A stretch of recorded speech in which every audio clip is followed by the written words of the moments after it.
of the two. Someone woke up Nathan. Yeah, I know. I know. Well, you have to have good language skills. You have to have the ability to blend in. Like I said, you can't be that cop who's going to piss everyone off. You have to be likable. If you speak another language, for example, Spanish. Yeah. Obviously, in this part of Massachusetts, it would be Spanish. If you have that, more likely than not, you'd be picked for that. If you have that skill. How big a vice squad are we talking about? Are we talking about a vice squad from many communities of like 2 cops per community? So you'd say you probably have 2 cops per community. So if you pool together 10 communities, you're going to have 20 cops that are working together within all those communities. So let's say you want to do a sting. A prostitution sting, yep. Which they used to do in Lynn periodically. Yeah, prostitution. A lot of DAs across the country are just decriminalizing prostitution. Good. Yeah, there you go. By saying we don't want to put a focus on it. Right. It's legalize it. Yeah, just legalize it like Nevada. I got to tell you, I used to be all set, Dave. I used to work for a North Shore. You go bankrupt. What's that? You go bankrupt. Yeah. Well, you got to figure it this way with the IRS trying to crack down on gig workers now. Yeah. It's got to be bad for prostitutes. For prostitutes pimps, should never Venmo.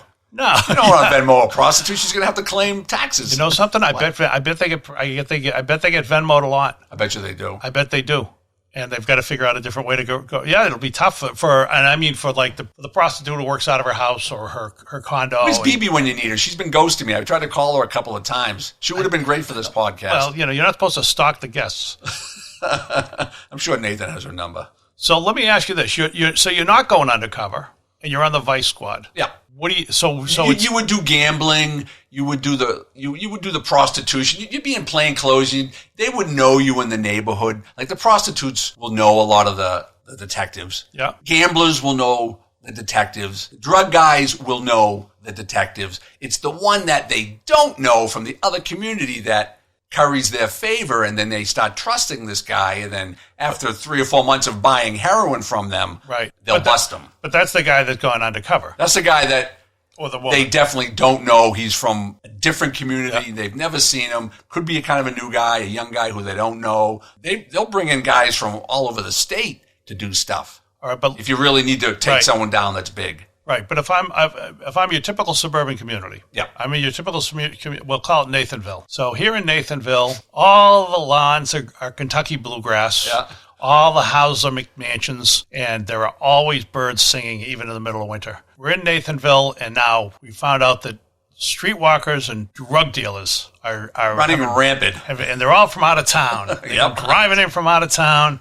and they're selling their wares. And the good people of Nathanville are being corrupted. Yep. Because we've got trouble. We've got sin here in Nathanville.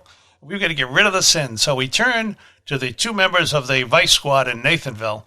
And these 2 people are what? They're uniformed cops who... No, they're going to be plainclothes. They're plainclothes cops. Some people may know them. That's a great example. Can I give you my example of that? Sure. I live in the North Shore, and there was a insurance agent. That's the North Shore of Boston, for those of you from out of state. Well, I said Massachusetts about 30 times. Yeah, you did. 10 minutes you did. prior. You did. We get the. I remember that when you went through the thing. We've got Gloucester, Massachusetts, and Rockport, Massachusetts, Manchester by the Sea, Massachusetts. So anyway, this insurance company up the street from my house had a apartment for rent, and some people moved in. I didn't know who they were, but some people moved in. One of the drug detectives called me one day and said, "Hey, have you noticed who your new neighbors are?"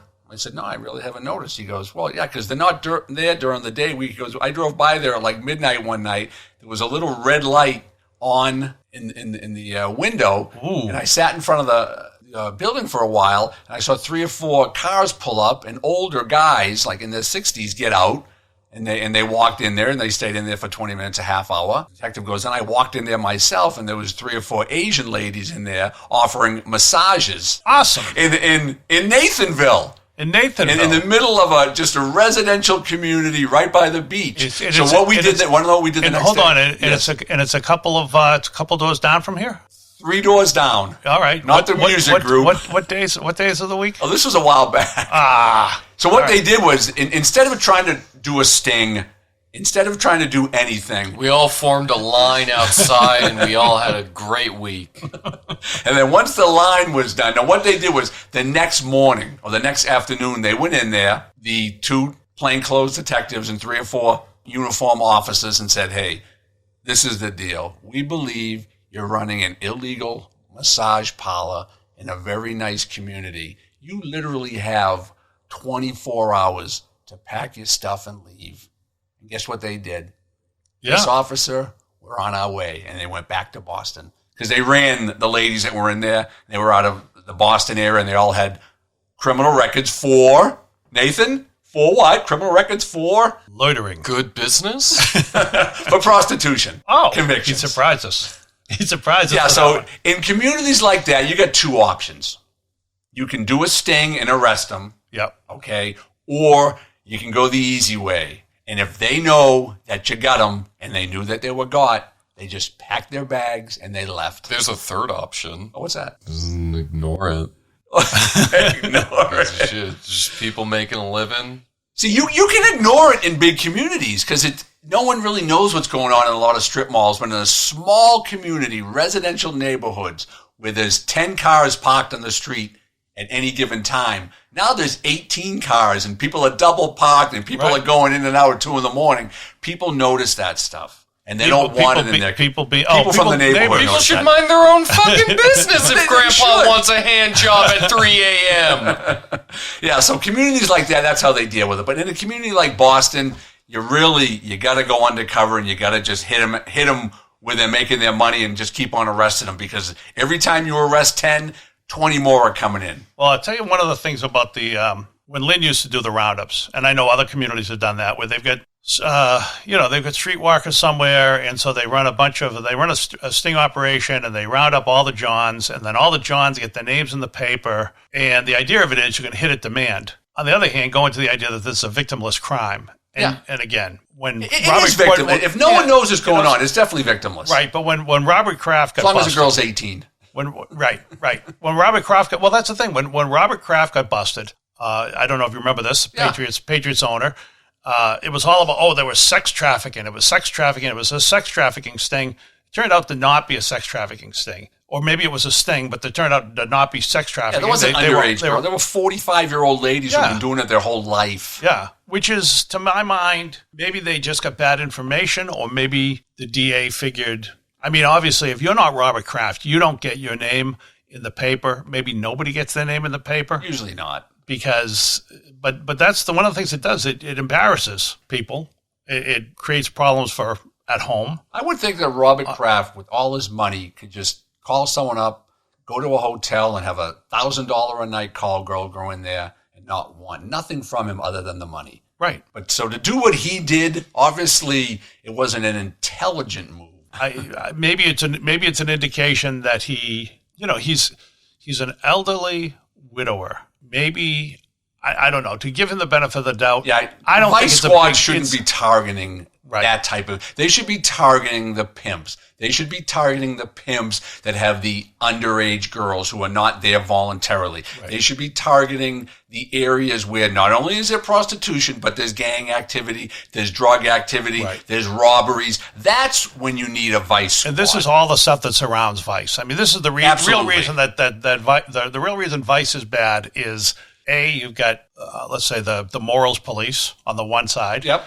But then you've also got the more pressing need that for most people, the way most people see it is the more pressing need is that all the things that surround. Dave, if you want to meet a girl on Craigslist and she says, "Hey, could you give me $100 for gas to get to your house, and I'll come over and we'll have fun." To me, that's not a big deal. Yeah. To me. Oh, it wouldn't be a big deal to her. Because it happens all the time. From what I'm told. But if Dave staggers out of a comedy club and there's 3 or 4 young girls running prostitution out there, then it's bad for the neighborhood. It's bad for everyone. Right. That's a bad look all around. Why do you make me the customer? I'm sorry. I'd say Nathan. Nathan. Anyway, well, the problem is he doesn't have the $100, so. And he's certainly not going to spend it on gas because you know that the gas that it would cost her to drive over from a couple of miles away, $100 gas. Now, gambling is another thing. Gambling's really not that big anymore because gambling is all legalized now. Right. You can just go online and gamble. Well, this is the other thing. I mean, with all of these, it's so much of it is legal or there's some version of it that's legal that you wonder why they even have a lot of why are we spending the money, right? Why are we as a society spending the money? And again, I know the reason is it's the broken window concept, which is one thing goes wrong in the neighborhood, something else is going to go wrong, and pretty soon the whole neighborhood's gone. In the neighborhood that I live in, we don't want those people in that neighborhood. I don't want those people 3 houses down. I don't even want them in the city because it's going to attract bad people. It will. Speak for yourself, you fucking nerd.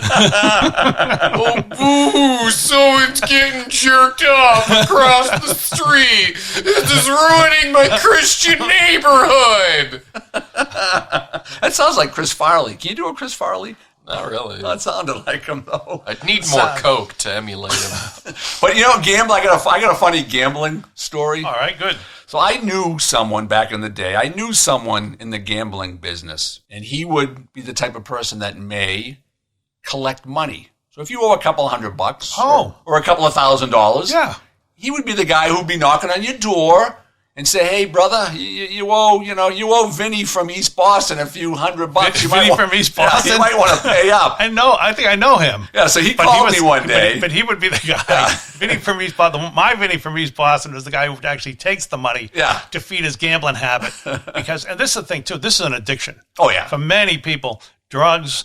And again, it definitely ruins families and ruins lives. Right, the addiction's not the issue. It's all the things that stem from the addiction, the stealing and the lying and the blah, blah, blah.